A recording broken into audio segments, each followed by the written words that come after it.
नमस्कार दोस्तों, welcome to this explainer. आज हम एक ऐसे टॉपिक को डीकोड करने वाले हैं जिसने पिछले कुछ दिनों में सबकी धड़कनें बिल्कुल बढ़ा दी थीं। हाँ, मार्केट वॉलेटिलिटी। जब मार्केट ऊपर नीचे होता है ना तो डर लगना आम बात है। लेकिन आज हम समझेंगे कि इन उतार चढ़ाव के बीच एक बिगिनर के लिए बिना किसी स्ट्रेस के इन्वेस्ट करने का सबसे बेहतरीन और सेफ तरीका आखिर क्या हो सकता है। तो चलिए बिना किसी देरी के इस डीप डाइव की शुरुआत करते हैं। आज के इस चर्चा का रोड मैप बिल्कुल क्लियर है। पहले हम द मार्केट रोलर कोस्टर को समझेंगे, फिर द पावर ऑफ इंडिसेस देखेंगे। उसके बाद बात आएगी the ETF solution, mutual funds versus ETFs, types of ETFs और आखिर में देखेंगे कि हाउ टू बाय ईटीएफ्स। तो चलिए आगे बढ़ते हैं। पहला सेक्शन है द मार्केट रोलर कोस्टर।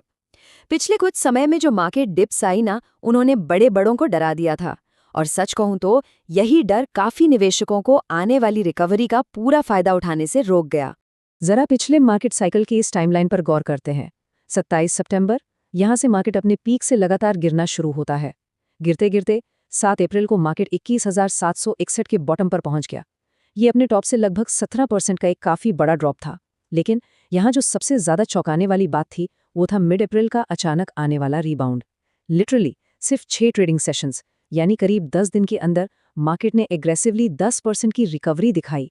ये रिकवरी इतनी तेज थी कि जो लोग डर के मारे वेट करते रह गए वो बस देखते ही रह गए। अब ऐसे गिरते मार्केट में उस बॉटम को आखिर समझा कैसे जाए? यहाँ एक बहुत ही इंटरेस्टिंग कॉन्सेप्ट सामने आता है, मार्टिंगेल पॉइंट। देखिए, ये एक ऐसी इन्वेस्टमेंट स्ट्रैटेजी है जहाँ एसेट की प्राइस गिरने पर इन्वेस्टमेंट का साइज बढ़ा दिया जाता है। बड़े बड़े हेज फंड्स ठीक इसी का यूज एवरेज डाउन करने के लिए करते हैं। जब मार्केट 17% गिरी और 21,761 पर आई तो वो एक लेवल 2 मार्टिंगेल पॉइंट था। इस वक्त निफ्टी का प्राइस टू अर्निंग रेशियो भी गिरकर लगभग 19 पर आ गया था, जो कि हिस्टोरिकली काफी लो माना जाता है। इसका सीधा मतलब ये था कि यहाँ से डाउनसाइड का रिस्क काफी कम था और ऊपर आने के चांसेस बहुत ज्यादा सॉलिड थे। लेकिन डर कहाँ लगता है? इस 45% नंबर को देखिए। इंडिविजुअल स्टॉक पिकिंग सच में काफी डरावना हो सकता है। हमारे सोर्स डेटा में एक बहुत ही दिलचस्प किस्सा शेयर किया गया है कि कैसे कुछ निवेशक पोर्टफोलियोज में ऐसे इंडिविजुअल स्टॉक्स होल्ड किए बैठे थे जो 45% तक डाउन चल रहे थे। अब आप ही सोचिए, इस भारी नुकसान की वजह से दिमाग में जो पैरालाइसिस आया, उसने उन्हें इस बड़ी और तेजी से होती मार्केट रिकवरी में पार्टिसिपेट ही नहीं करने दिया। ये लिटरली एक बहुत बड़ा मिस्ड अपॉर्चुनिटी बनकर रह गया। और यहीं पर बात आती है सेक्शन 2 की, द पावर ऑफ इंडिसेस। चलिए देखते हैं कि किसी एक स्टॉक में पैनिक करने के बजाय अगर ब्रॉडर मार्केट इंडिसेस पर फोकस किया गया होता तो एग्जैक्ट इस रिकवरी पीरियड में कैसा नतीजा मिलता। अगर हम रिकवरी के इन आंकड़ों को देखें तो ब्रॉड मार्केट इंडिसेस का मैजिक साफ नजर आता है। देखिए, निफ्टी 50 जो 17% गिरा था, उसने 10% की शानदार रिकवरी की। निफ्टी नेक्स्ट 50 जो 26% गिरा, उसने 12% की छलांग लगाई। निफ्टी मिड कैप 150 23.5% गिरने के बाद 13.5% उठा और निफ्टी स्मॉल कैप 250 जो सबसे ज्यादा 28% गिरा था, उसने तो लाजवाब 17% की रिकवरी दे दी। इसका सीधा सा मतलब ये है कि देश के टॉप 500 स्टॉक्स बहुत तेजी से बाउंस बैक कर गए। ये डेटा क्लियरली बताता है कि किसी एक सिंगल कंपनी पर दाव लगाने से बेहतर है पूरे मार्केट के ब्रॉडर इंडिसेस में शांति से निवेश करना। हाँ, ये बात जरूर है कि कुछ इंडिविजुअल स्टॉक्स जैसे CDSL ने W शेप और V शेप की धमाकेदार रिकवरीज भी दिखाई हैं। पर सच कहूं तो ऐसी अचानक और ड्रामेटिक मूवमेंट्स सभी के लिए हैंडल करना आसान नहीं होता। किसको हार्ट अटैक चाहिए भाई? अगर उन फाइनेंशियल हार्ट अटैक्स से बचना है और मार्केट में एक स्मूदर राइड एंजॉय करनी है तो इंडेक्सेस में बने रहना हमेशा एक बेहतर और सेफ रास्ता साबित होता है।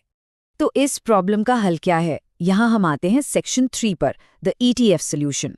एक आम, थोड़ा डरा हुआ निवेशक इन इंडाइसेस की ग्रोथ में आखिर कॉन्फिडेंटली हिस्सा कैसे ले बिना एक्सट्रीम रिस्क उठाए? आइए इसका प्रैक्टिकल हल देखते हैं। ETF यानी एक्सचेंज ट्रेडेड फंड। अगर सिंपल शब्दों में कहें तो ये एक ऐसी डाइवर्सिफाइड बास्केट है सिक्योरिटीज की जो किसी स्पेसिफिक इंडेक्स की एग्जैक्टली नकल करती है। और इसकी सबसे मजेदार बात क्या है? इसे किसी रेगुलर स्टॉक की तरह ही स्टॉक एक्सचेंज पर ट्रेडिंग आवर्स के दौरान खरीदा या बेचा जा सकता है। इसे एक ऐसी प्री पैकेज्ड बास्केट समझिए जो विनर्स और लूजर्स दोनों को स्मार्टली बैलेंस कर लेती है। इससे होता यह है कि एक फेल होती कंपनी पूरे पोर्टफोलियो को बर्बाद नहीं कर सकती। बस एक ही ट्रेड में पूरे इंडेक्स का एक्सपोजर मिल जाता है ना कमाल? अब यहाँ आते हैं हमारे चौथे सेक्शन पर, म्यूचुअल फंड्स वर्सेस ईटीएफ्स।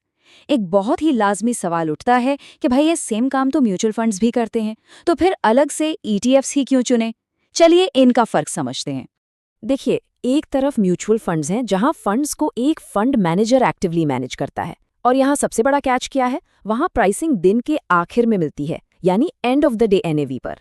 इसका मतलब अगर दिन के ठीक बीच में मान लीजिए 3 बजे मार्केट अचानक गिरती है और तुरंत खरीदारी करनी हो, तो उस इंस्टेंट डिप का फायदा किसी हाल में नहीं उठाया जा सकता। दूसरी तरफ हमारे ईटीएफ्स हैं जो एक एस्टैब्लिश्ड इंडेक्स को पैसिवली ट्रैक करते हैं। इनकी प्राइसिंग मार्केट आवर्स में बिल्कुल रियल टाइम होती है। इन्हें इंस्टेंटली एग्जीक्यूट करके मार्केट की किसी भी सडन मूवमेंट का तुरंत और पूरा फायदा लिया जा सकता है। इस रियल टाइम एडवांटेज को एक एग्जैक्ट एग्जाम्पल से देखते हैं। जैसा हमारे सोर्स मटेरियल में बताया गया है, अगर निफ्टी 50 इंडेक्स आज एग्जैक्टली 1.75% ऊपर जाता है, तो निप्पॉन इंडिया का निफ्टी 20 ईटीएफ भी बिल्कुल नेक टू नेक एग्जैक्टली 1.75% ही ऊपर चल रहा होगा। ये इंस्टेंट रिफ्लेक्शन ही ईटीएफ को इंट्राडे अपॉर्चुनिटीज कैप्चर करने का एक जबरदस्त और पावरफुल टूल बनाता है।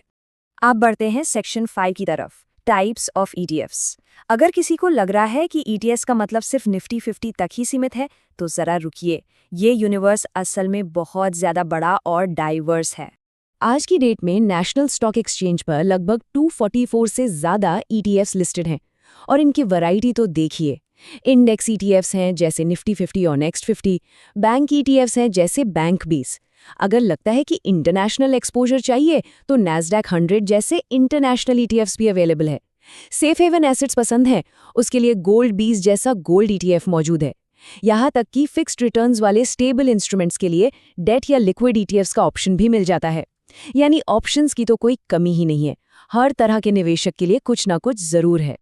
तो ठीक है, द ईटीएफ सोल्यूशन समझ आ गया, पर इनको खरीदते कैसे हैं? ये आखिरी सेक्शन उसी के बारे में है, हाउ टू बाय ईटीएफ्स। आइए इस प्रोसेस को बिल्कुल सिंपल बनाते हैं। ये पूरे एक्सप्लेनर का सबसे प्रैक्टिकल हिस्सा है।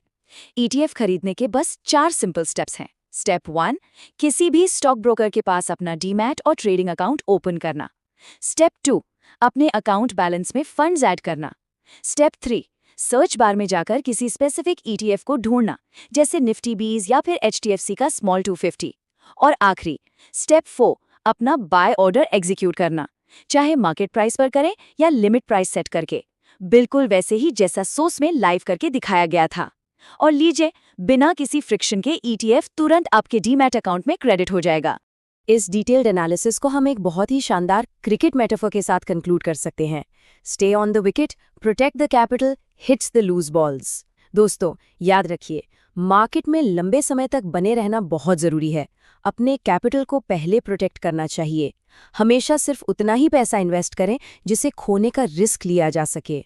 और हाँ, जब भी मार्केट में अचानक से कोई बड़ी गिरावट आए ना, तो उस लूज बॉल पर ईटीएफ का बाउंड्री मारने से बिल्कुल नहीं चूकना चाहिए। तो आज के इस एक्सप्लेनर के आखिर में एक बहुत ही जरूरी सवाल उठता है, जब अगली बार मार्केट में उतार चढ़ाव आएगा, तो अपने कैपिटल को प्रोटेक्ट करने और ग्रोथ को स्मार्टली कैप्चर करने के लिए किस ईटीएफ बास्केट को पोर्टफोलियो का हिस्सा बनाया जाएगा, इस पर विचार जरूर होना चाहिए। आज की इस इन्फॉर्मेशन का सही इस्तेमाल करके सीखते हुए और हमेशा स्मार्टली आगे बढ़ते रहना ही असल समझदारी है। Happy investing.